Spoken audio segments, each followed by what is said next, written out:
Hola, bendiciones a todos. Les doy la bienvenida a este nuevo estudio bíblico de esta semana. El día de hoy abordaremos la historia de un hombre del pueblo de Israel, de un hombre de la Biblia que particularmente me llamó mucho la atención cuando empiezo a leer de este hombre porque es un hombre prominente que tiene sus altos, que tiene sus bajos y que finalmente termina, su vida se desenlaza de una manera muy triste. No es uno de los personajes principales de la Biblia, como por lo general los hemos venido estudiando, como Moisés, como David de pronto, como personajes principales que ya hemos tocado mucho. Es un personaje un poco más secundario y quería traerles hoy esta enseñanza precisamente porque me impactó de una manera muy particular su historia y ya les voy a contar por qué.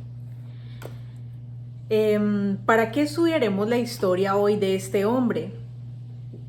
De este hombre de Israel. Porque la Biblia nos enseña que las cosas que están consignadas en las escrituras y las cosas acerca del pueblo de Israel siempre son lecciones para nosotros.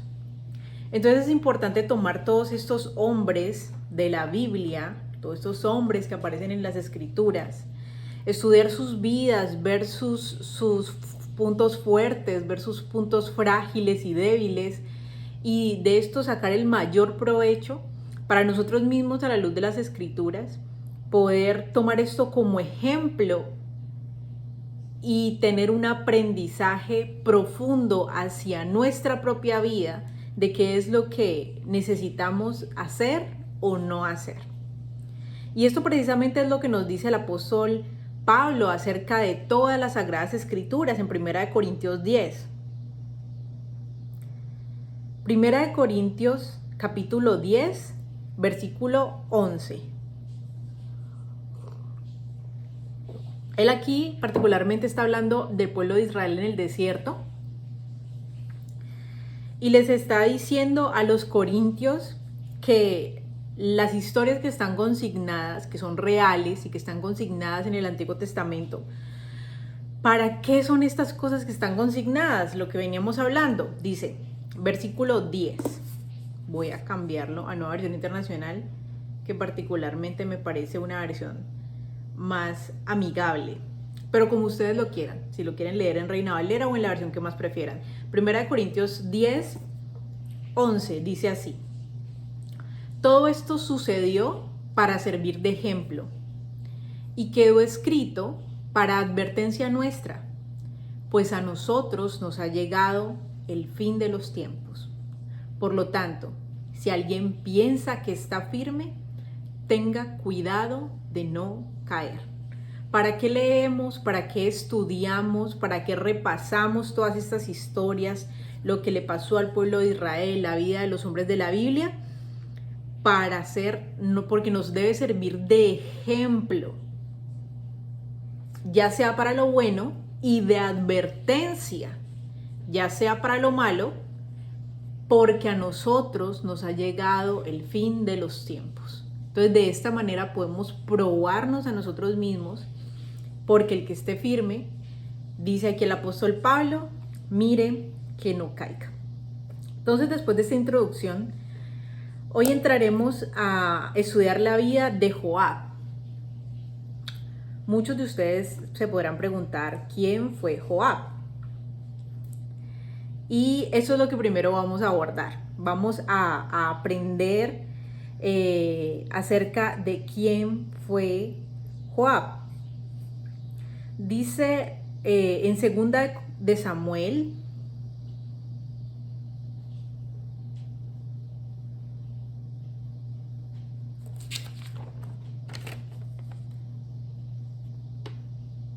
ocho 16. Segunda de Samuel 8:16.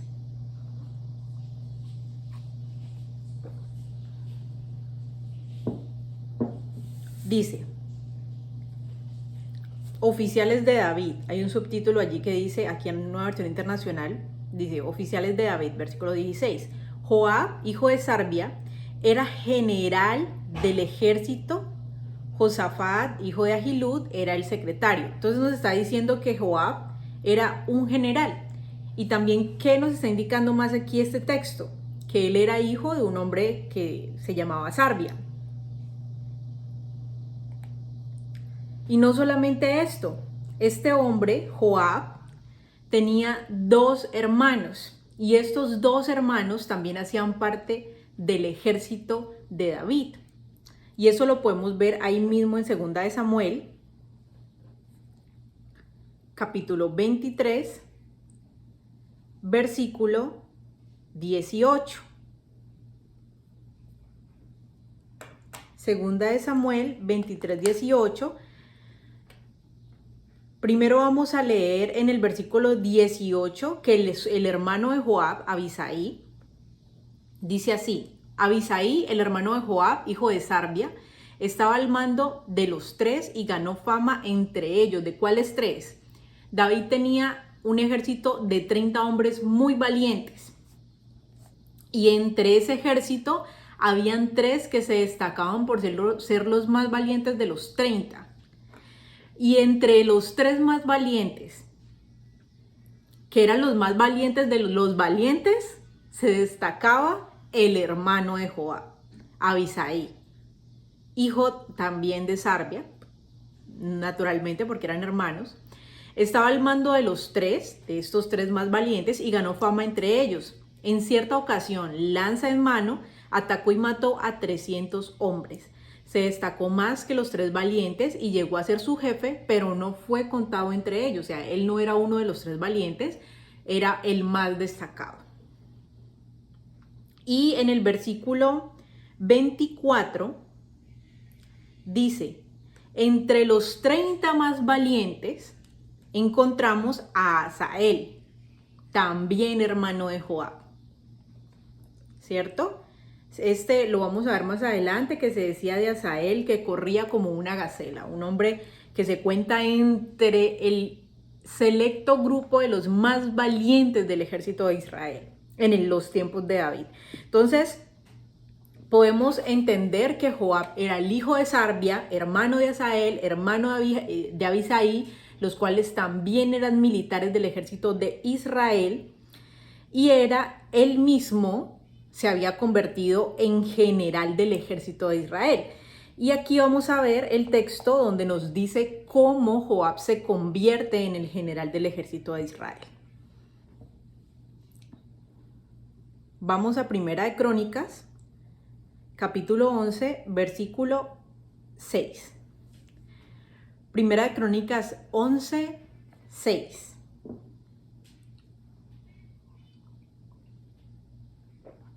Dice este versículo: y es que había prometido, ¿quién?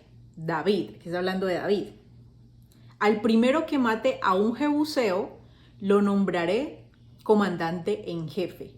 El primero en matar a un jebuseo fue Joab, hijo de Sarbia, por lo que fue nombrado jefe. Entonces, David en sí no lo escoge y lo pone él ahí como jefe, sino que él mismo se lo gana porque fue y mató a un jebuseo cuando David les entrega este desafío, ¿no? El que primero mate un jebuseo, según lo que dice el texto, el primero en matar a un jebuseo, este va a ser el general del ejército de Israel.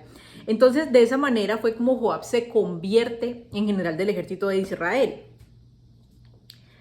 Y este general del ejército de Israel cuenta con muchos atributos. Y primero quiero entrar a las cosas buenas de Joab, porque en mi lectura bíblica fue lo que yo primero noté, que era un hombre muy prominente con unas características muy positivas. Y luego de esto leo un triste fin, y la verdad fue algo que me causó controversia un poco, de esos versículos bíblicos que uno lee y se pregunta, ¿por qué será esto? ¿Por qué significará esto? Y eso es lo que vamos a entrar a ver hoy. vamos a ver todas las características interesantes y de resaltar que tenía este Joab, general del ejército de Israel. En 2 de Samuel 18, vamos a 2 de Samuel, nuevamente vamos a estar mucho en 2 de Samuel,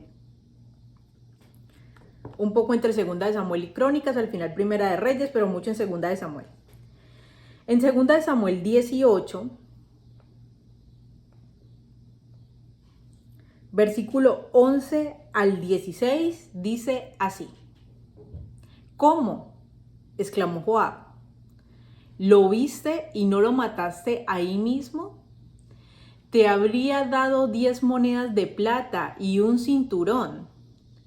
Pero el hombre respondió: aun si recibiera 1000 monedas de plata, yo no alzaría la mano contra el hijo del rey.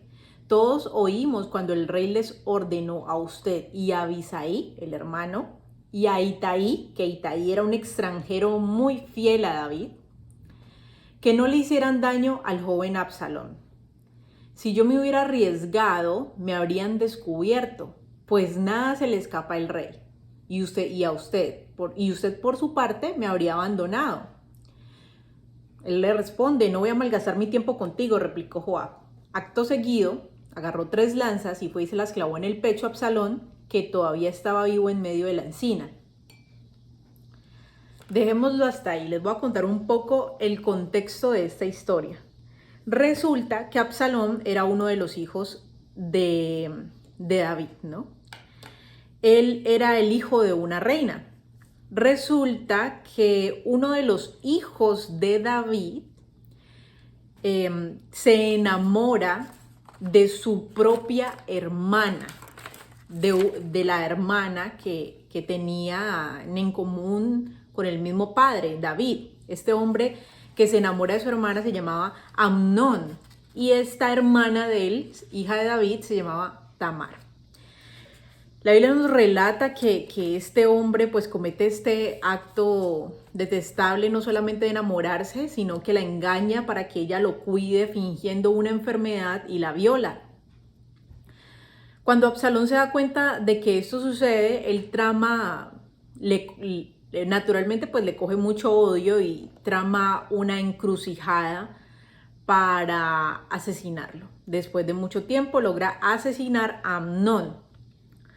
Resulta que después de que todo esto sucede, David permite que Absalón vuelva al reino. Y Absalón, regresando al reino después de muchas vueltas que da la historia, él se quiere levantar como rey sobre Israel. Entonces se va a Hebrón a reinar en Hebrón y la gente ya lo estaba reconociendo como rey sobre Israel. O sea que Absalón le quería arrebatarle el reino a David, y por ende, pues cuando un rey le arrebata o le usurpa el reino al otro rey, lo que quiere pues es asesinarlo para quedarse legítimamente con el reino. Por un lado, pues sabemos que la profecía le prometió el reinado al hijo de Betsabé, que era Salomón. Y por otro lado, pues, ¿qué tipo de hijo es este que quiere matar a su padre para quedarse con el trono? Entonces, Absalón se levanta para usurpar el trono y Joab sale a favor del ungido de Dios, porque a David le toca salir corriendo de la ciudad donde estaba, le toca salir a esconderse, se va con una cantidad de personas que van con él, y otras personas, se quedan 3 espías allí en el reino de Absalón, pero hubo también mucha gente que lo traicionó. Pues Joab no fue uno de esos que traicionó a David. Joab permaneció fiel al ungido de Dios. Joab permaneció fiel al que era su rey, el capitán del ejército de Israel. Y cuando entonces David le dice al ejército que vayan a enfrentar a Absalón, porque Absalón le quiere quitar el reino, Absalón lo que quiere es asesinar a su padre, él, en este amor de padre, le dice a los del ejército, le dicen: por favor, no vayan a maltratar, no vayan a tratar mal al joven Absalón. Esto se lo dijo a los jefes de las 3 brigadas que se habían armado en ese momento. Una de las 3 brigadas estaba al mando de el hermano de Joab, la otra de Joab y la otra del extranjero, Itaí creo que se llamaba.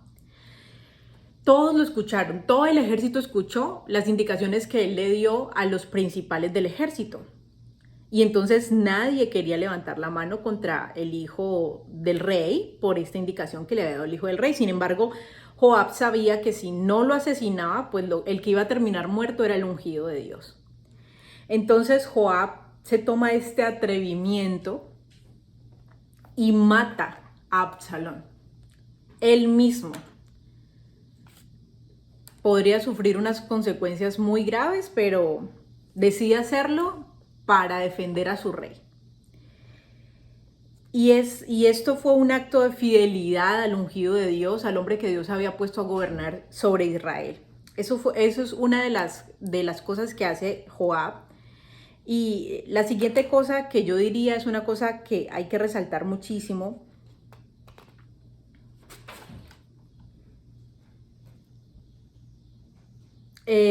Para esto vamos a ir a Primera de Crónicas 21.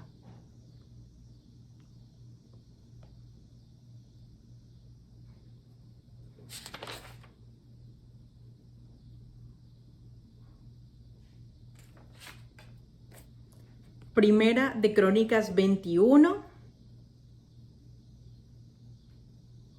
dice así, desde el versículo 1. Satanás conspiró contra Israel e indujo a David a hacer un censo del pueblo. Por eso David les dijo a Joab y a los jefes del pueblo: vayan y hagan un censo militar que abarque desde Beerseba hasta Dan, y tráiganme el informe para que yo sepa cuántos pueden servir en el ejército. En este momento, pues ya el reinado de David, pues David era un hombre bastante entrado en años en este punto, y pues con todo lo que había vivido el ejército del reino de Israel, sabían que la victoria nunca había sido dada por mano del ejército, sino que siempre fue dada por la mano del mismo Dios. Así ellos fueran muchos o fueran pocos, la mano de Dios peleaba con ellos, a favor de ellos, y eso hacía que ellos le ganaran a estas ciudades enemigas que eran idólatras, ¿no? Sin embargo, con esto David estaba desafiando a Dios porque estaba diciendo de una manera indirecta que no confiaba en la ayuda de Dios, pues porque él ya era un anciano, sino que confiaba en la mano del ejército de Israel para defender el reino. Entonces convoca un censo militar y en el versículo 3 Joab le respondió: que el Señor multiplique 100 veces a su pueblo, pero ¿acaso no son todos ellos servidores suyos? ¿Para qué quiere hacer esto su majestad? ¿Por qué ha de hacer algo que traiga la desgracia sobre Israel? Sin embargo, la orden del rey prevaleció sobre la opinión de Joab, de modo que éste salió a recorrer todo el territorio de Israel. Después regresó a Jerusalén y le entregó a David los resultados del censo militar. En Israel había 1.100.000 que podían servir en el ejército y en Judá 470.000. Pero Joab no contó los de la tribu de Leví ni de Benjamín, porque para él era detestable la orden del rey. Dios también lo consideró como algo malo, por lo cual castigó a Israel. Sabemos que pues Dios después de esto trae un castigo sobre el pueblo de Israel, y esta historia pues la conocemos, y si no la conocen, después pueden seguir leyendo o pausan el video y siguen leyendo ahí Primera de Crónicas 21 para que entiendan de manera completa esta historia. Y entonces Joab era un hombre que entendía que a pesar de que él era general del ejército de Israel, quien le daba la victoria realmente a David y a Israel era Dios. Entonces, no como ahora, ¿no? Rusia tiene 100 tanques de guerra y Estados Unidos tiene 200. Entonces Rusia no se enfrenta con Estados Unidos porque pues si Estados Unidos tiene 200 y Rusia 100, pues sabemos entonces, un ejemplo solamente, sabemos que Rusia va a perder, entonces pues ¿cómo me voy a enfrentar? Por lo general Israel siempre era el que tenía menos armamento, menos milicia, pero Dios les daba las victorias cuando ellos hacían lo que a Dios le agradaba, porque el Dios de Israel estaba a favor de ellos sin importar qué cantidad de personas habían en el ejército o no, porque era la mano de Dios. Hasta allí, cuando yo empiezo a leer esta historia, yo la verdad recuerdo de todas estas cosas maravillosas que hace Joab, me paso por encima las cosas negativas que hace Joab y me voy a recordar la sentencia de muerte que tiene este hombre. Entonces cuando yo veo que fue un hombre que aún quiso detener el censo de Israel, porque era un hombre que entendía quién era el Dios de Israel para pelear por Israel, cuando veo esta fidelidad que tiene Dios, que tiene Joab hacia el rey David, hacia el ungido de Dios, y aún así veo cómo este hombre termina, yo digo, me parece algo ilógico que este hombre haya terminado así por un error que él cometió o un error muy grande que él cometió. Y para eso vamos a seguir estudiando el pecado de Joab. Vamos a 2 de Samuel 3. 2 de Samuel capítulo 3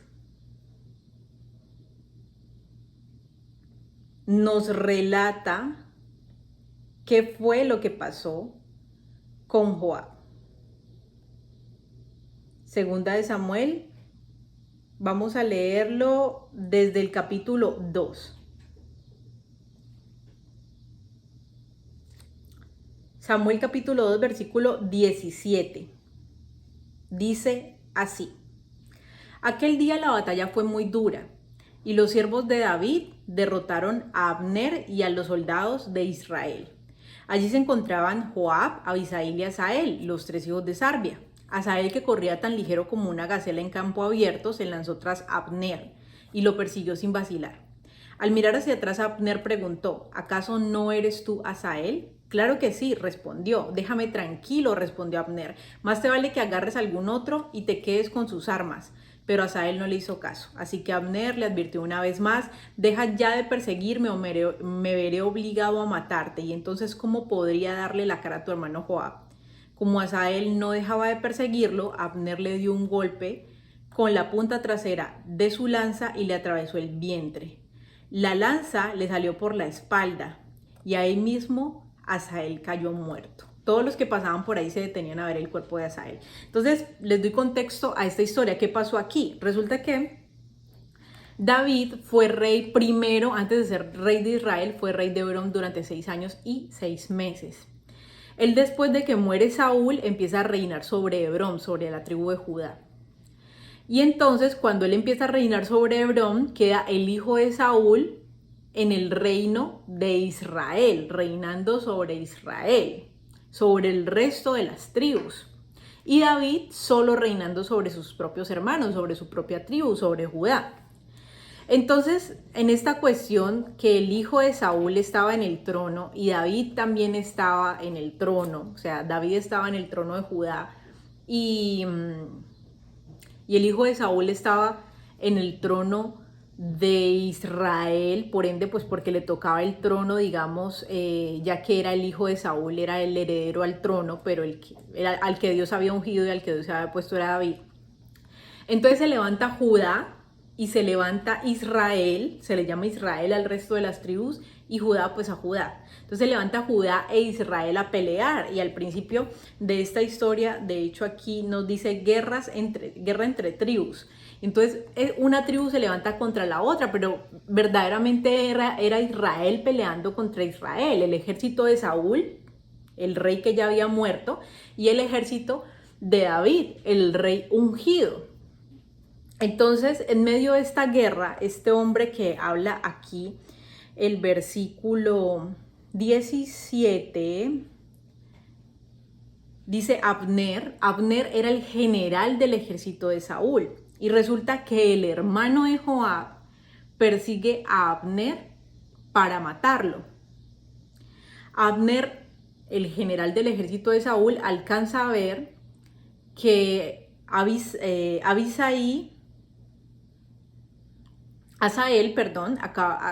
a ver que Asael lo está persiguiendo y le advierte y le dice que no quiere matarlo, que cese su persecución y vaya mate a otro. Sin embargo, Asael pues no le hace caso y finalmente pues en medio de una guerra es o tu vida o la mía.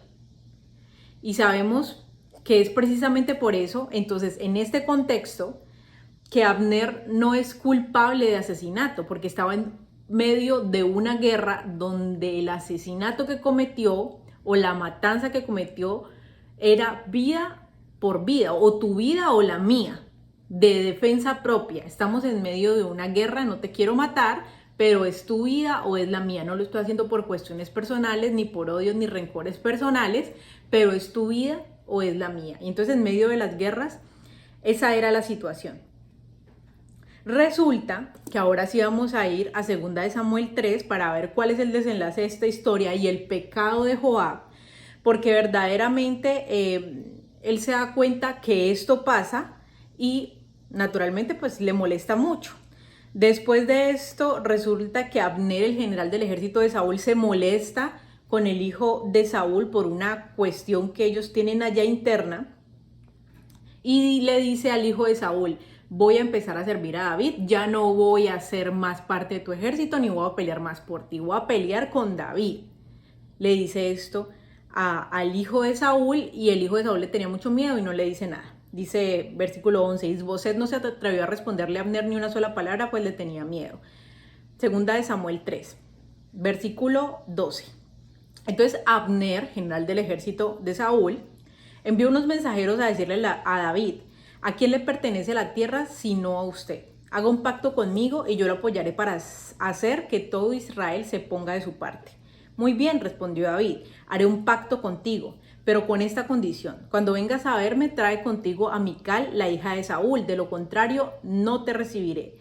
Además, David envió unos mensajeros a decirle a Isboset, hijo de Saúl: devuélveme a mi esposa Mical, por la que di a cambio 100 prepucios. El general del ejército de Israel va con David, le dice: ahora me quiero aliar con usted, y David le dice: bueno, si quieres demostrarme que de verdad vas a ser fiel a mí, me tienes que traer a mi esposa, la mujer que Saúl me dio cuando yo fui y maté a 100 filisteos, le corté los prepucios y se los traje al rey. Esa era el precio por esta esposa, por esta princesa. Yo lo pagué y aún así Saúl me quitó a mi mujer y se la dio a otro. Entonces quiero a la esposa por la cual yo hice todo lo que tenía que hacer para tenerla. Entonces, si me quieres mostrar fidelidad, haz eso. Pongamos las cosas en orden. Dice: por tanto, Isboset mandó, versículo 15, que se la quitaran a Paltiel, hijo de Lais, que era su esposo, pero Paltiel se fue tras ella, llorando por todo el camino hasta llegar a Bahurim. Allí Abner le ordenó que regresara y Paltiel obedeció.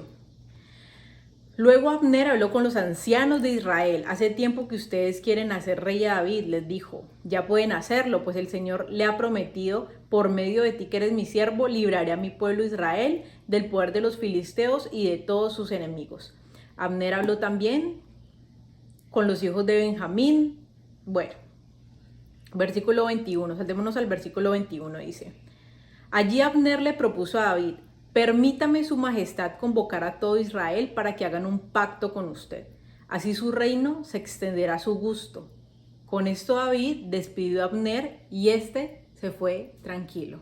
Entonces, ¿qué pasaba con este Abner? Le demostró fidelidad al rey, hizo lo que el rey estaba pidiendo y aparte de eso habló con las personas con las que él tenía influencia, que era de los demás reinos, para decirles: vea, ustedes quieren poner como rey a David, yo los apoyo. Yo, que era el general del ejército de Saúl, les digo, al que tienen que poner en el reino, que es el que se merece el reino por la promesa de Dios, es a David. Entonces, háganlo.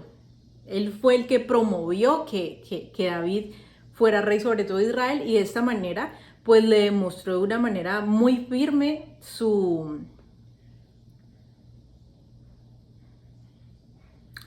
su fidelidad, la fidelidad del rey David. Versículo 22. Ahora bien, los soldados de David regresaban con Joab de una de sus campañas y traían un gran botín. En este punto, Joab todavía no era general del ejército de Israel, porque acuérdense que Joab empieza a ser general del ejército de Israel cuando David se vuelve rey sobre todo Israel, que en ese tiempo todavía no era rey sobre todo Israel, en el momento en el que van a conquistar Jerusalén. Aquí él todavía no era general del ejército de Israel. Dice, Abner ya no estaba con David en Hebrón, pues David lo había despedido y él se había ido tranquilo. No había riñas, no había nada. La Biblia nos muestra de que Abner era genuino con el rey, se fue tranquilo. Cuando llegó Joab con la tropa que lo acompañaba, le notificaron que Abner, hijo de Ner, había visitado al rey y que el rey lo había despedido, lo había dejado ir en paz. Por tanto, Joab fue a ver al rey y le dijo, así que Abner vino a ver a su majestad. ¿Cómo se le ocurre dejar que se vaya tal como vino? Ya su majestad lo conoce, lo más seguro es que haya venido con engaño para averiguar qué planes tiene usted y para enterarse de todo lo que usted está haciendo. Entonces, hay una cuestión personal que él tiene con este hombre Abner porque mató en la guerra a su hermano, Asael. Entonces trata de envenenar al rey contra un hombre que no tenía ninguna carga contra el rey ni contra el reino. Si bien antes era general del ejército de Saúl, ya no lo era y le había comprobado fidelidad. Intenta como envenenar al rey para que el rey lo coja como reo, como prisionero de guerra, lo mate o haga algo por las cuestiones personales que Joab tenía en su corazón. Versículo 26. En cuanto Joab salió de hablar con David, envió mensajeros tras Abner, los cuales lo hicieron volver del pozo de Siria. Pero de esto Joab no le dijo nada a David. Cuando Abner regresó a Hebrón, Joab lo llevó aparte a la entrada de la ciudad como para hablar con él en privado. Allí lo apuñaló en el vientre y Abner murió.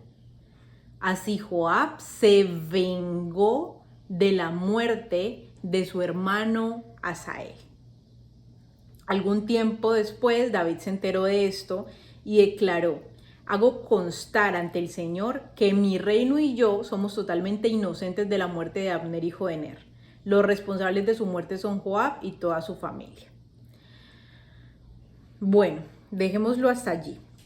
Entonces, este fue la primera situación crítica que comete Joab, y yo hasta ahí lo leía y hasta ahí podía entender hasta las razones que pudo haber tenido Joab para asesinar a Abner. Digo, bueno, si él era un militar y en medio de, así sea en medio de una guerra, asesinan a su hermano, era normal que él cargara algo personal en contra de este general y finalmente lo buscara para matarlo. Seguimos, entonces, ¿qué fue lo que siguió pasando con Joab? Bueno, David no lo puso, vuelvo a recalcar, David no lo puso como general del ejército. Él hizo una convocatoria, hizo un challenge, hizo un desafío y dijo, el que primero mate un jebuseo será el general de mi ejército. El que primero mató un jebuseo fue Joab después de que esto sucede, y por eso es que él termina siendo general del ejército. Segunda de Samuel 19, versículo 13. Segunda de Samuel 19, versículo 13, dice así. Díganle también a Amasá, ¿acaso no eres de mi propia sangre? Tú serás de por vida el general de mi ejército en lugar de Joab. Que Dios me castigue sin piedad si no lo cumplo.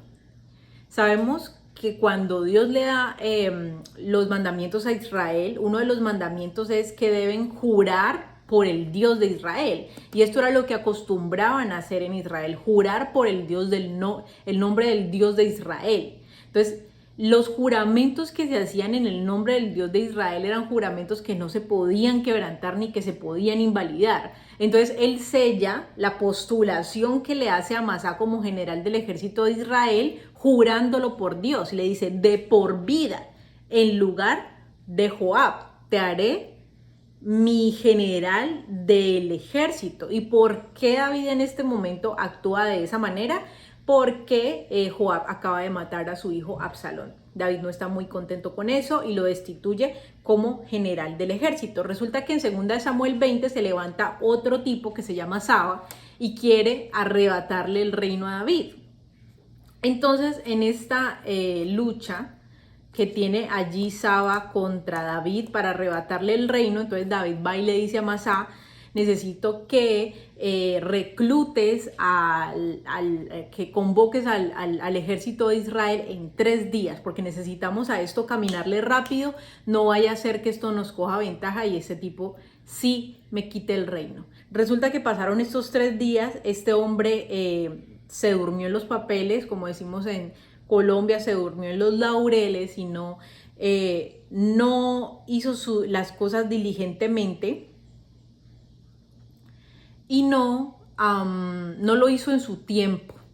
Entonces, de esta manera, cuando el rey solicitó que llegara el ejército no llegó en el momento que tenía que llegar. Esto es lo que vamos a leer. Versículo 6. Dice, versículo 5, Amasa salió para movilizar las tropas, pero no cumplió con el plazo. Amasa, general del ejército en lugar de Joab. Por eso David le dijo a Abisaí, al hermano de Joab, el más valiente de los valientes: ahora Saba, hijo de Bicri, el que quería tomar el puesto del rey David, va a perjudicarnos más que Absalón. Así que hazte cargo de la guardia real y sal a perseguirlo, no sea que llegue a alguna ciudad fortificada y se nos escape. Entonces los soldados de Joab, junto con los quereteos, los peleteos y todos los oficiales bajo el mando de Abisaí, salieron de Jerusalén para perseguir a Saba, hijo de Bicri. Entonces, como Amasa no llegaba, le dijo a Abisaí: mejor adelántate tú, haz lo que tengas que hacer, porque no vaya a hacer que eso se nos salga de las manos. Versículo 8. Al llegar a la gran roca que está en Gabaón, Amasa les salió al encuentro, llegó con el ejército a la hora que le dio la gana. Joab tenía su uniforme ajustado con un cinturón, y ceñida al muslo llevaba una daga envainada. Pero al caminar la daga se le cayó, el distractor. Con la mano derecha, Joab tomó a Amasa por la barba para besarlo, mientras le preguntaba: ¿cómo estás, hermano? Amasa, versículo 10, no se percató, la distracción de la daga en el piso, de que en la otra mano Joab llevaba la daga. Así que Joab se la clavó en el vientre y las entrañas de Amasa se derramaron por el suelo. Amasa murió de una sola puñalada, y luego Joab y su hermano Abisaí persiguieron a Saba, hijo de Bicri. Entonces, de esta manera, como el rey había jurado por Dios que hasta la muerte Amasa iba a ser general del ejército de Israel, entonces, ¿qué fue lo que dijo Joab? No, yo quiero seguir siendo general del ejército de Israel. ¿Cómo hago para que se pueda cumplir? Porque esto ya no tiene reversa, no tiene vuelta de hoja, no tiene marcha atrás. Amasa, como decimos en Colombia, dio papaya y fue negligente con la primera orden que tenía de parte del rey, y Joab, de manera muy astuta pero también muy sangrienta, le quita el lugar que le había dado al rey, arrebatándole su propia vida a uno de sus hermanos, porque finalmente, pues es que somos del mismo equipo. ¿Por qué me estás matando? Somos del mismo equipo. Lo hizo simplemente porque quería tomar otra vez su lugar como general. Ese es el segundo pecado de Joab, y la verdad que cuando yo leía la historia así de muy pasón, fue algo que me salté completamente por la barda, porque pensé, pues es que si este otro no cumple a cabalidad con sus funciones, pues hasta él estaba haciendo algo bueno, porque iba a usurpar el trono del rey, porque el otro hizo mal sus funciones, porque el otro se demoró en hacer lo que tenía que hacer. Entonces, pues si Joab era más competente, pues finalmente, pero eso lo podemos pensar como en una película, Guerra de Tronos o una cosa así de esas sangrientas que muchas personas ven, o alguna película o alguna serie, pero en la vida real estás matando al general de tu propio ejército. para apropiarte de un lugar que ya no te corresponde. Muy sanguinario Joab. Y para finalizar, lo último más terrible que hizo Joab, vamos a Primera de Reyes, capítulo 1, versículo 7. Aquí hay otra revuelta en la cual alguien quiere usurpar el trono, pero esta vez este hijo de David no quería usurpar el trono directamente de David, porque ya David era un anciano lo que necesitaba era entregar el reino a su sucesor y no lo había hecho todavía. Entonces este joven, dice que se llamaba Adonías, se levanta como a tomar como sucesor el reinado de Israel. Lo hace ilegítimamente, porque todo Israel sabía que el sucesor legítimo era Salomón, y ahora lo vamos a ver por qué. Pero este Adonías se levanta para ser sucesor de su padre, aprovechando que el padre ya estaba muy viejo, y a quitarle el trono a Salomón. ¿Y qué hace Joab? Se le pega al impostor. Dice aquí, Primera de Reyes 1:7. Adonías era el hijo de David que quería usurpar el trono de Salomón. Se confabuló ¿con quién? Con Joab, hijo de Sarbia, y con el sacerdote Abiatar. Y estos le dieron su apoyo. O sea que tenía el apoyo de un sumo sacerdote y tenía el apoyo de un general del ejército. Era importantísimo el apoyo de un levita importante que intercediera a Dios por él, y el apoyo de un hombre de guerra como Joab, que tenía muchísimo bagaje en el tema de la guerra. Imagínense, David ya estaba muy anciano, este era un hombre muy experimentado en el tema militar, Joab, y él se alía con Adonías. ¿Quién es este sacerdote Abiatar? Yéndonos un poquito más atrás, él hace parte de los hijos de Elí, él hace parte de la descendencia de Elí. En ese momento, la sentencia contra la descendencia de Elí por su infidelidad era que su descendencia iba a ser completamente raída. Y a través de lo que pasa con esta infidelidad del sacerdote Abiatar, que era el último descendiente directo de Elí, pues se cumple esta profecía. Nada más ahí se los doy como dato interesante. Pero entonces este hombre hace semejante cosa. Entonces, aquí les quiero entrar también a explicar un poco cuál era la razón por la cual, porque muchas personas se podrían preguntar, bueno, ¿y Dios por qué escoge a Salomón? ¿Y por qué no escoge, por ejemplo, a Adonías? Pues si los dos eran príncipes, los dos eran hijos del mismo rey, ¿cuál era el problema de que reinara uno o reinara el otro? Entonces, pues, primeramente porque Dios es Dios y Él sabe por qué hace las escogencias, ¿no? Pero después vemos que Salomón también se aparta de Dios y que por eso Dios también trae unas circunstancias muy... levanta enemigos en contra de Salomón porque Salomón se aparta de Dios. Entonces muchos podrán decir, bueno, ¿por qué este no podía reinar en vez de su hermano? O sea, su hermano tenía derecho también a decidir sobre el trono. Primero porque Israel era un pueblo diferente de las demás naciones. Era un pueblo en el que el rey de Israel no era una figura humana. La figura humana, como David, era príncipe delante de Dios. El verdadero rey que gobernaba Israel era Dios. ¿Por qué? Porque Dios le había entregado la legislación al pueblo de Israel, todas las leyes con las que Israel iba a legislar, con las que el príncipe que Israel pusiera humano legislaba. Pero todo eso venía de parte del mismo Dios. Era el Dios de Israel quien iba a la batalla, quien peleaba por ellos, quien los hacía ganar la guerra con muchos o con pocos. Los reyes siempre salían a la guerra y el Dios de Israel salía a la guerra con Israel y les permitía ganar las batallas. Entonces el rey de Israel era Dios.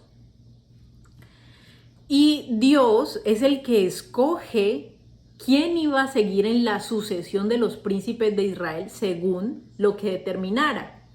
Pero aquí, en esta situación de Salomón y de Abisaí, que también eran hijos, listo, Salomón fue hijo por elección. Pero también tenemos que recordar por qué fue hijo por elección de Dios. Y es que había un tema de restitución de víctimas.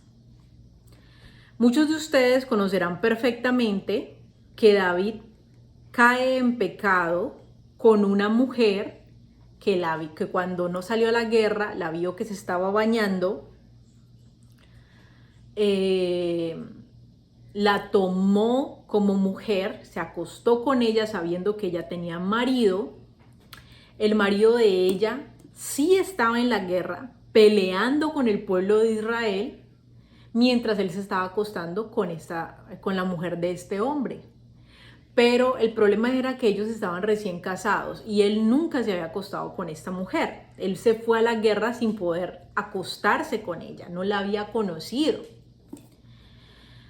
Entonces, cuando David se da cuenta de esto, manda a llamar él se llamaba Urías, que era un hitita, manda a llamar a Urías y lo emborracha, intenta que se acueste con su mujer, pero era un hombre demasiado fiel a Dios y al ejército de Israel. Era un hombre que, según la ley de Moisés, eso es para otro cuento, la historia de Urías hitita, un hombre justo.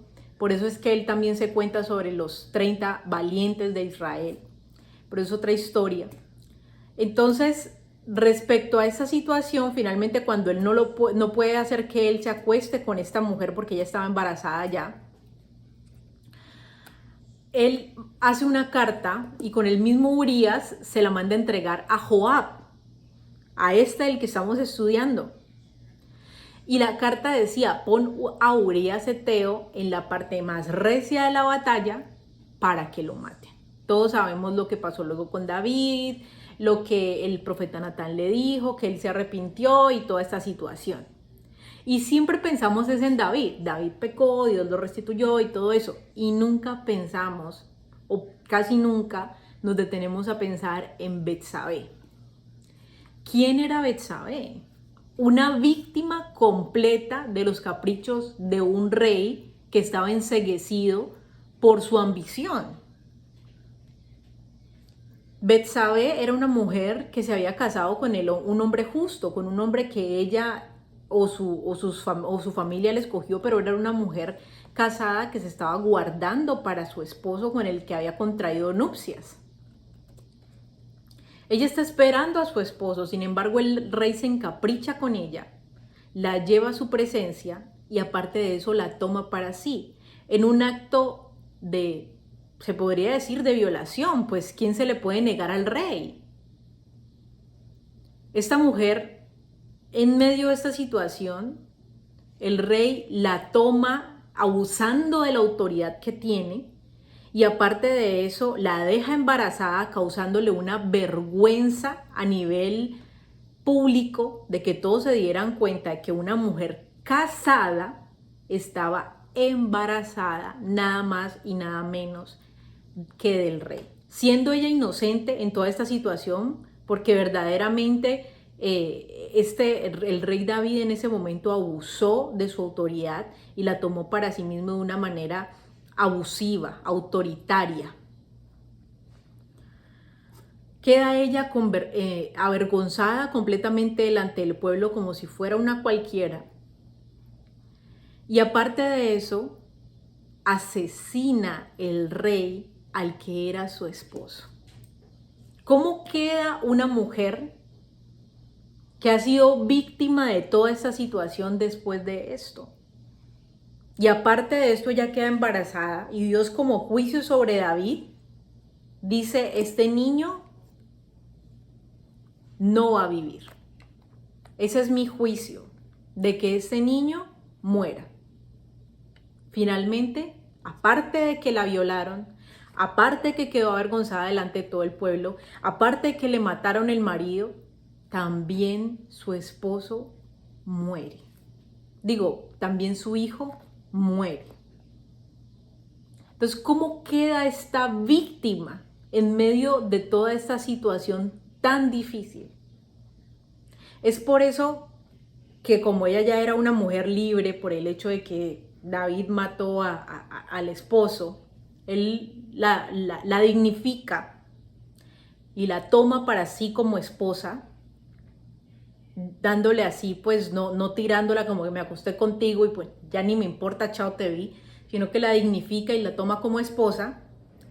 Y aparte de eso, Dios, para darle restitución a Betsabé por el pecado de David que cometió a través de la mano de Joab, le dice, de Betsabé va a ser el que será el próximo gobernante de Israel. Y esa es la manera en que Dios restituye, porque Dios siempre va a defender a la víctima. Dios siempre va a restituir a la víctima. Esa siempre es la voluntad de Dios, estar a favor de las víctimas y de todas las víctimas que han sufrido de manera genuina. Dios siempre es justiciero, ya sea en esta vida o cuando estemos delante de su presencia, porque Dios conoce todo. Y Dios le hace justicia a esta mujer, Betsabé. Entonces, cuando Joab se levanta en contra del hijo de Betsabé,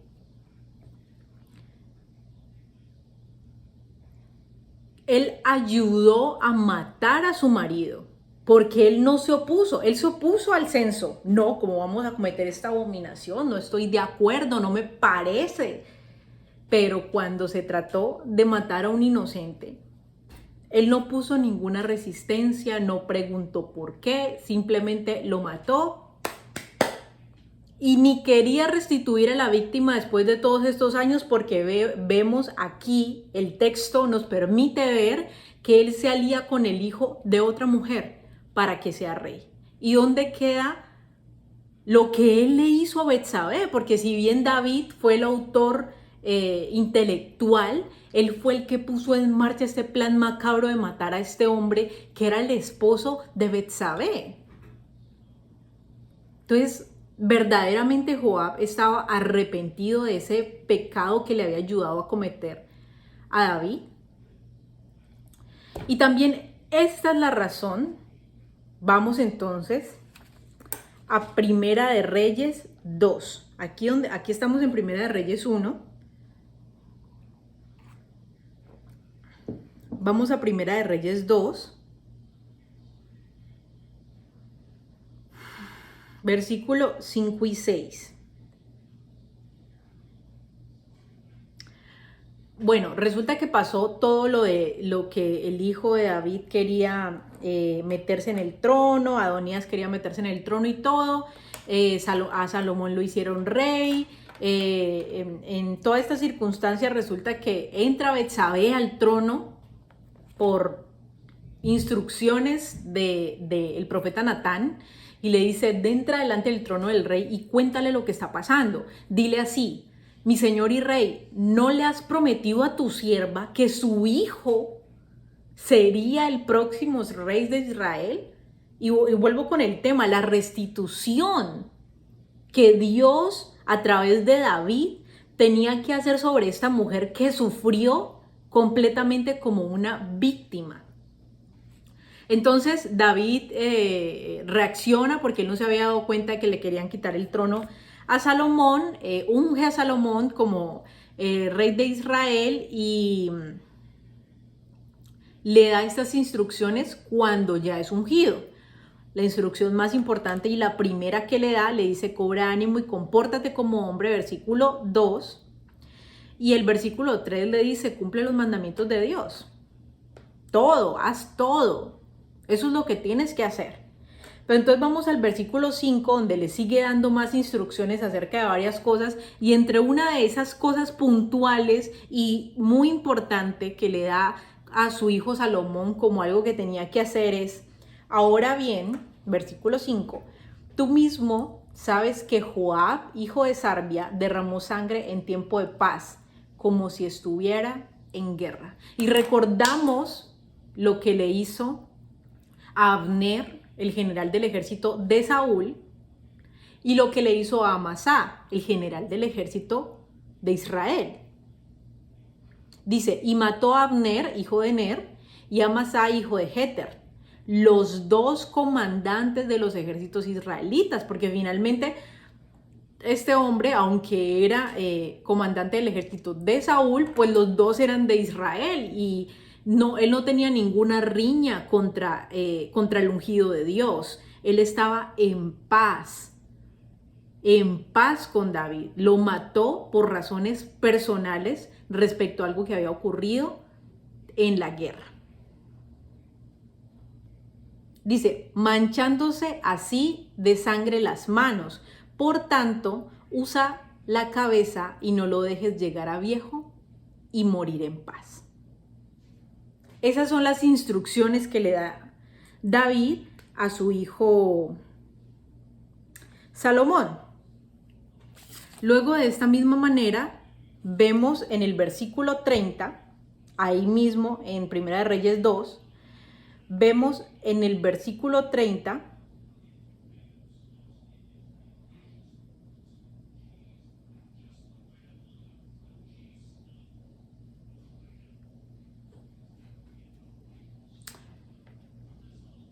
versículo 28 dice, Joab había conspirado con Adonías, el hijo de David que quería quitarle el trono a Salomón. Joab había conspirado con Adonías, aunque no con Absalón, el otro hijo que le quería quitar el trono a David. Así que al oír que Adonías había muerto, pues finalmente mataron a Adonías, Salomón mató a Adonías, fue a refugiarse en el santuario del Señor. ¿Se refugió en dónde? En el templo. Importante esto. Agarrándose de los cuernos del altar, cuando le dijeron a Salomón que Joab había huido al santuario y que estaba junto al altar, acuérdense que en este momento, pues yo digo que se refugió en el templo, pero no había templo. Recuerden que el templo lo construyó Salomón y aquí Salomón apenas está haciendo sus primeros pinitos como rey, ¿no? No había construido todavía el templo. Entonces por eso aquí dice el santuario, ¿no? El tabernáculo. Dice, y cuando le dijeron a Salomón que Joab había huido al santuario y que estaba junto al altar, el rey le ordenó a Benaías, hijo de Joiada, que fuera a matarlo. Este Benaías pasaría a ser el nuevo general del ejército de Israel y se haría contado como en los 30 valientes de David, en 2 de Samuel 23, lo que leímos ahorita, si lo leen todo. Dice, Benaías fue al santuario del Señor y le dijo a Joab, el rey te ordena que salgas. No, respondió Joab, de aquí solo me sacarán muerto. Benaías fue y le contó al rey lo que había dicho Joab.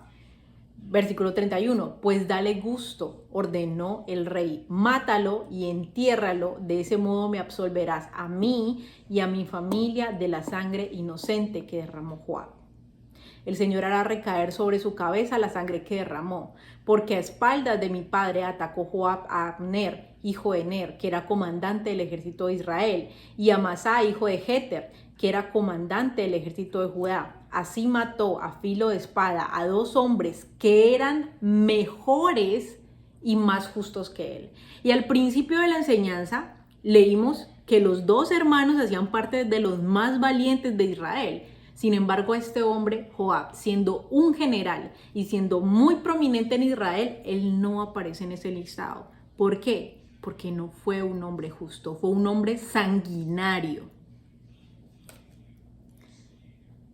Versículo 33, que la culpa de esas muertes recaiga para siempre sobre la cabeza de Joab y de sus descendientes, pero que la paz del Señor permanezca para siempre con David y sus descendientes y con su linaje y con su trono.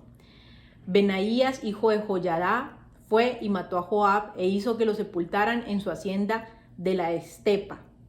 Entonces el rey puso a Benaías, hijo de Joiada, sobre el ejército en lugar de Joab. Es decir, que cuando Joab mata a Amasá, pues ¿quién más queda para que todo el ejército lo siga y que lo reconozca como general y que vuelva como general del ejército de Israel? Pues Joab volvió como general del ejército de Israel. Y al sacerdote Sadoc lo puso en lugar de Abiatar. Entonces, Cuando yo leí esta historia, lo primero que me pregunté fue, ¿por qué David permitió que Joab hiciera y deshiciera y no levanta la mano contra Joab para destituirlo, para hacer justicia, para matarlo? Y volvemos otra vez a la historia de Urías Eteo y Betsabé.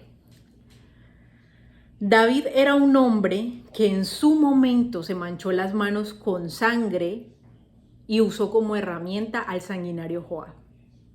De esta manera, él no podía hacer justicia por sus propias manos, porque delante de Joab, él no había actuado con mayor justicia que Joab, porque había mandado a Joab que asesinara a un hombre que era justo. Él mismo lo hizo, sí, se arrepintió, pero digamos, moralmente no tenía la cara para ser justiciero delante de Joab cuando él mismo había hecho que Joab se manchara las manos de sangre porque él mismo lo había mandado a hacer. Entonces, por esto David no hace justicia con Joab. Sin embargo, Salomón es el hijo de la restitución, el justiciero, y la primera encomienda que le da David a Joab, que lo tenía aquí entre pecho y espalda, entre ceja y ceja, Joab, Joab, Joab, no permitas que Joab llegue a viejo. No sé qué vas a hacer, mira cómo te la craneas. Eso fue lo que le dijo el rey David a Salomón. Échale cabeza qué es lo que vas a hacer, pero no lo permitas. Porque acuérdense que Salomón era un rey joven y Joab era general de un ejército. Entonces, indudablemente, pues el Señor le entrega en las manos a Joab, y es muy particular de la manera en la que muere Joab. ¿Y por qué quería yo contarles esta historia? Porque miren que después de realmente sentarse concienzudamente uno a estudiar la vida de Joab, se da cuenta de que, como decimos en Colombia, Joab no era ninguna perita en dulce. Y lo que me llamaba mucho la atención de Joab precisamente es la manera en cómo él termina después de ser un general del ejército de Israel y después de haber hecho cosas loables. Y lo que hablábamos al principio en 1 Corintios, estas cosas nos suceden de ejemplo para nosotros y como advertencia. Entonces, inmediatamente, cuando yo veo la vida de Joab, voy a la ley en Yeshua, a la ley en Cristo Jesús, que es lo que el Señor nos dice en Mateo 5. Y esta es la conclusión de por qué estamos estudiando la vida de este hombre Joab, hijo de Sarvia. De que fue un hombre que murió como los malvados, a pesar de que fue general del ejército de Israel, y ni siquiera sale entre los valientes de David, a pesar de que sus hermanos sí están allí e hizo muchas cosas para el pueblo de Israel. Mateo 5, versículo 21, dice así: ustedes han oído que se dijo a sus antepasados, no mate, y todo el que mate quedará sujeto al juicio del tribunal. Pero yo les digo que todo el que se enoje con su hermano quedará sujeto al juicio del tribunal. Es más, cualquiera que insulte a su hermano quedará sujeto al juicio del consejo, y cualquiera que lo maldiga quedará sujeto al fuego del infierno. Entonces, estas palabras que el Señor Jesús nos está mostrando allí nos hacen reflexionar de una manera muy profunda, porque decimos, ¿será que el Señor está siendo muy exagerado al decirnos que si nosotros nos enojamos, que si insultamos, que si maldecimos a nuestro hermano, somos iguales que un asesino? Nos está poniendo igual que un asesino, pero Señor, no seas exagerado, que maldecir, que enojarse contra alguien no es lo mismo que asesinar. ¿Cómo vas a hacer semejante comparación? Es que una cosa es una cosa y otra cosa es otra cosa, ¿cierto? Podríamos nosotros decir eso, pero verdaderamente cuando entendemos las palabras espirituales de Jesús, tenemos que ver que los mayores asesinatos en la historia de la humanidad y los más grandes holocaustos han sido productos de odios fervientes hacia un grupo de personas por cuestiones de raza, por cuestiones de nacionalidad, por cuestiones de pieles, por cuestiones de lengua, por cuestiones de reinos, por lo que sea. El odio que Hitler tenía hacia los que no fueran de raza aria como él era tan grande que lo llevó a asesinar. Y entonces cuando nosotros escuchamos al Señor decir que si nosotros nos enojamos a tal punto que no nos podemos controlar contra nuestro hermano porque hasta lo maldecimos, en el momento en que empezamos a odiar a nuestro hermano, en ese momento nos convertimos en asesinos delante de Dios. Y en otras clases hemos visto que por eso ahorita en la ley del Mesías hay muchos asesinos que nunca han llegado a quitarle la vida a nadie, pero que llevan años y años y años guardando rencor y resentimiento. Y es lo mismo que vemos entonces que nos relata el apóstol Juan en Primera de Juan, capítulo 3, versículo 15. Y ahorita les voy a decir por qué les estoy diciendo esta conclusión y cómo lo entendemos con la vida de Joab, hijo de Sarvia. Primera de Juan 3:15 dice: todo el que odia a su hermano es un asesino. Y ustedes saben que en ningún asesino permanece la vida eterna. Todo el que odia a su hermano es un asesino. ¿Cuándo uno empieza a ser asesino? Cuando odia a alguien. Cuando tiene odio hacia una persona a pesar de no haberle quitado la vida. Y ahorita entendíamos por qué. Hay asesinos que nunca le han quitado la vida a nadie, pero no existe ningún asesino que no esté lleno de odio y de resentimiento.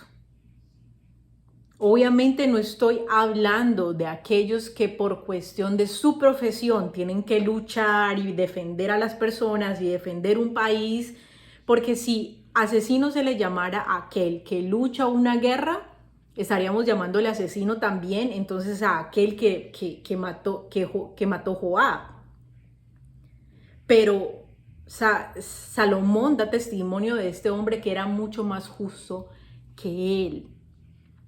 ¿Cuál es la diferencia entre lo que hizo Abner, hijo de Ner, el general del ejército de Saúl, y Joab?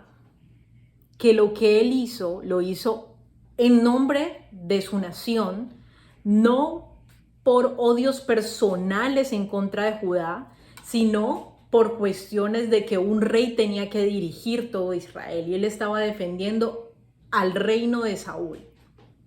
Pero él no era que odiara de manera particular a los israelitas, porque es más, cuando Asael lo persigue, si él odiara a los israelitas, él no le va a decir, mira, no me persigas porque yo con qué cara voy a mirar a tu hermano. El hermano era del otro ejército, pues a él qué le importa si lo mira bien, si lo mira mal, si lo odia. Ellos no se odiaban, estaban peleando para que un reino, un solo rey quedara establecido sobre Israel. Pero ¿cuál fue el pecado de Joab? Que lo hizo con saña, con odio, de manera sanguinaria. Y entonces en la ley de Moisés, ¿en qué momento Joab empieza a ser un asesino? En el momento que va y le quita la vida a Abner, hijo de Ner, y luego lo hace con Urías Eteo. Luego, aunque no se le ajustició por eso, porque eso era una cuestión de David, y luego también lo hace con Amasá y le quita la vida simplemente porque le tenía rabia de que le quitaron el puesto a él y se lo dieron a otro. más competente que él, que no fuera un sanguinario. Y lo hizo por enojo, por rabia, por rivalidad, por cuestiones personales. Mató a sus propios hermanos del propio pueblo. ¿En qué momento él empieza a ser un asesino? Cuando comete el primer asesinato. ¿En qué momento en la ley del Mesías usted y yo empezamos a ser asesinos? Cuando empezamos a odiar. Y nos convertimos igual que este hombre, Joab. Este hombre entendía quién era el que peleaba por el ejército de Israel. Entendía que el censo no estaba bien hacerlo y hasta lo aborreció. Tenía una fidelidad increíble en pos del ungido de Dios que era David. Hoy nosotros, ¿a quién debemos tener fidelidad? Ungido significa, se ha traducido como Mesías o como Cristo. Se ha traducido de esas dos maneras. La palabra ungido se ha traducido como Mesías o como Cristo. Nosotros ahora estamos llamados a serle fiel a nuestro Rey, a capa y espada, a nuestro Mesías, al Cristo. Y puede que usted y yo tengamos celo por el Hijo de Dios, tengamos celo por nuestro Rey y peleemos las batallas que tengamos que pelear en pos de nuestro Rey. Y sepamos que es Dios quien pelea por nosotros y tengamos una fe tan grande como la tuvo este hombre de no haga el censo, porque es Dios el que pelea por este ejército. Y todas estas cosas maravillosas que tenía Joab. Pero si no perdonamos, aunque estemos dentro del templo, recordemos que en este momento el templo también se constituye como nuestro Mesías. Y eso lo vimos en la última enseñanza acerca del diezmo, en una fracción donde hablo de la transferencia del sacerdocio. Explico por qué el Mesías se convierte en nuestro templo, en nuestro tabernáculo, en el lugar de adoración en espíritu y en verdad a Dios. Aunque nosotros estemos dentro, en el Mesías, pegados del tabernáculo, yo soy del Mesías, yo estoy pegado a este sacrificio del Mesías, de aquí no me sacan. Si somos culpables de asesinato delante de Dios por no perdonar a nuestro hermano, va a venir el Rey de toda la tierra el día de su regreso y nos va a sacar muertos dentro del mismo templo.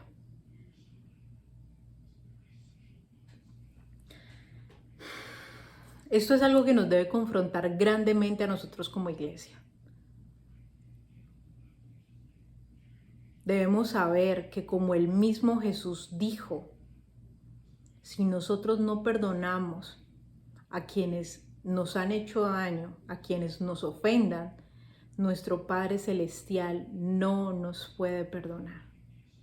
Somos culpables de asesinato delante de Dios.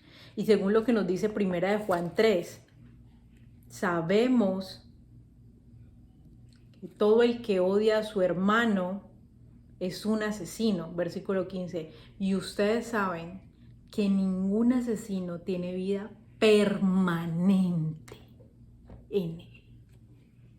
Joab era de Israel, peleaba en nombre del Dios de Israel, era parte del pueblo y del ejército de Israel, pero finalmente su vida fue cortada de un solo tajo.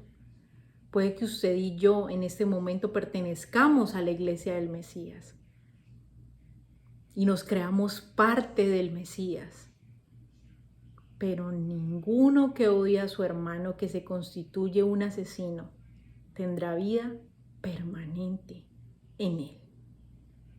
Que Joab nos sirva como una advertencia, como decía el apóstol Pablo, como el texto del apóstol Pablo que recién leímos. Que la vida de Joab nos sirva como una advertencia a cómo no, qué es lo que no debemos hacer.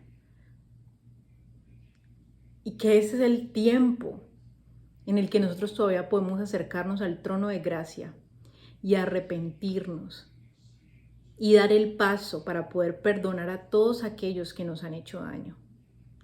Joab perfectamente hubiera podido tener una buena justificación de odiar y matar a alguien que ha matado a un familiar suyo y que le ha quitado un puesto de trabajo importante que era toda su vida, un puesto de trabajo por el que había dado todo. Tal vez él tenía justificación para odiarlos delante del ojo humano. Tal vez él tenía justificación para matarlos, si quisiéramos decirlo de esa manera. Pero delante de Dios estamos llamados a perdonar. Porque aún lo más terrible que usted y yo hayamos hecho, el Señor ha extendido misericordia sobre nosotros para perdonarnos. Amada Iglesia, les exhorto en este día para que podamos ir al trono de gracia y perdonar, pero perdonar de corazón a aquel que nos haya hecho daño, para que podamos tener vida permanente en nosotros. Amén. Les bendigo en esta tarde, en este día, en esta noche. Que la paz del Señor sea con todos ustedes. Nos vemos en el próximo estudio.